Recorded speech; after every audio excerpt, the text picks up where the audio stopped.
हरे कृष्णा। भगवद गीता पुरुषोत्तम योग अध्याय 15 श्लोक संख्या 3।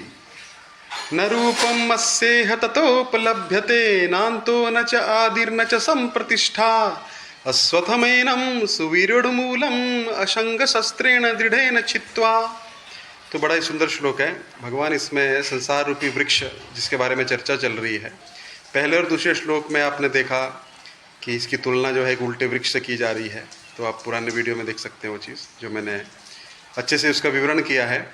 लेकिन यहाँ पे भगवान बोलते हैं ना रूपम अस्येह ततोपलभ्यते, कि इस वृक्ष का रूप जो है, संसार का रूप जो है कहीं पे उपलब्ध नहीं है। न रूपम अस्येह ततोपलभ्यते ना अंतो न च आदिर न च संप्रतिष्ठा, और ना इसका कोई आदि है, मतलब शुरुआत कहीं पे देख सकता है कोई, न इसका अंत देखा जा सकता है, न इसका असंप्रतिष्ठा आधार देखा जा सकता है। जैसे एक वृक्ष का आधार रहता है, उसका तना रहता है, तो किसी को कुछ पता नहीं है संसार रूपी इस जगत रूपी वृक्ष का अंत कहाँ हो रहा है, इसका आदि कहाँ है, मतलब शुरू कहाँ से हो रहा है, और आधार किस पे ये संप्रतिष्ठित है, किस पे ये आधारित है।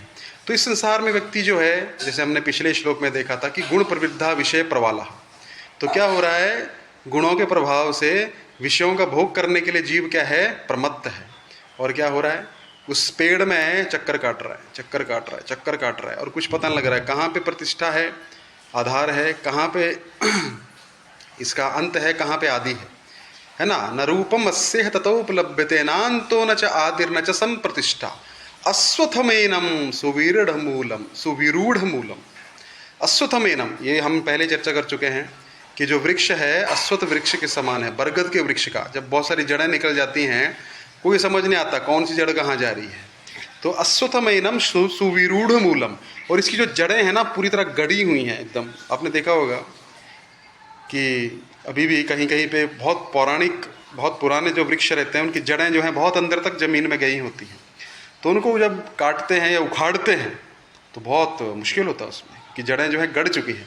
तो उसी प्रकार क्या है, अश्वत्थमेनं सुविरूढ़ मूलम, जो हमारे हृदय में संसार के प्रति आसक्ति है ना, उसका कोई अंत नहीं देखा गया है, इतनी अंदर तक उसकी जड़ें गड़ी हुई हैं हमारे।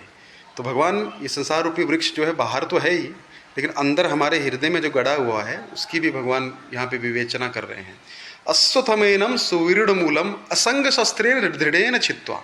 तो अर्जुन, इसको तुम कैसे इससे मुक्ति प्राप्त कर सकते हो, छित्त्वा दृढ़ेन, दृढ़ संकल्प हो जाओ कि इस संसार रूपी वृक्ष से मुझे मुक्ति प्राप्त करनी है, मुझे भगवान के चरणों में प्रीति प्राप्त करनी है। जब तक ये दृढ़ेन संकल्प, दृढ़ संकल्प नहीं होगा तो क्या होगा, ये संसार वृक्ष कटेगा नहीं, उखड़ नहीं सकता है, इसको केवल काटा जा सकता है। तो क्या बोल रहे हैं भगवान, सुविरूढ़ मूलम असंग शस्त्रेण। असंग शस्त्रेण का मतलब होता है संसार से आप निरासक्त हो जाओ, इस संसार में आसक्ति नहीं होनी चाहिए। असंग शस्त्रेण, इस संसारिक लोगों का संग मत करिए, है ना, संसारिक लोगों के संग से मुक्त हो जाइए। और किसका संग करिए, भगवान के भक्तों का संग करिए। ऐसे भक्तों का संग करिए जिनकी संसार में कोई रुचि नहीं है, और वो भी इस संसार से क्या है, विरक्त हो चुके हैं।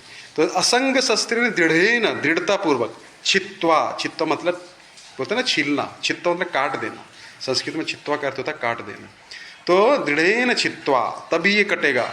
अगर वो व्यक्ति ऐसा बोलेगा ना कि संसार में मेरी टांग फंसी रहे और एक मैं भगवत धाम में रख दूंगा, नहीं होगा, बीच में से वो व्यक्ति फट जाएगा, है ना। वही ना माया मिले ना राम। तो भगवान यहाँ क्या बोल रहे हैं, दृढ़ेन छित्त्वा, काट दो उसको, आसक्ति को काटनी तो पड़ेगी। अगर आप सोचोगे कि गांठ जो है, एक धागे में गांठ पड़ जाती है ना, आप सोचोगे उस गांठ को हम निकाल लेंगे, नहीं निकलेगी, उसको काटना पड़ेगा। उसी प्रकार भगवान क्या बोल रहे हैं, अर्जुन ये जो संसारिक गांठ है ना, ये कटेगी, ये खुलेगी नहीं और उलझती जाएगी, तो इसलिए इसको काट दो। तो आज का श्लोक बहुत ही महत्वपूर्ण है कि संसार से हमको विरक्ति होनी चाहिए, वरना यहीं पे पुनरपि जननम पुनरपि मरणम। तो एक बार फिर से इस श्लोक को हम उच्चारण कर लेते हैं, और आप भी जिस ट्यून में मैं गा रहा हूँ, जिस लय में मैं गा रहा हूँ, उसमें आप कर सकते हैं। तो इस प्रकार है ये, किस प्रकार है, न रूपम अस्येह ततोपलभ्यते नान्तो न च आदिर न च संप्रतिष्ठा अश्वत्थमेनं सुविरूढ़ मूलम असंग शस्त्रेण दृढ़ेन छित्त्वा। तो इस श्लोक में कैसे हम संसार रूपी वृक्ष से हमें निरासक्त होना चाहिए और काटना चाहिए, इसके बारे में वर्णन आया है। बहुत बहुत धन्यवाद। हरे कृष्ण।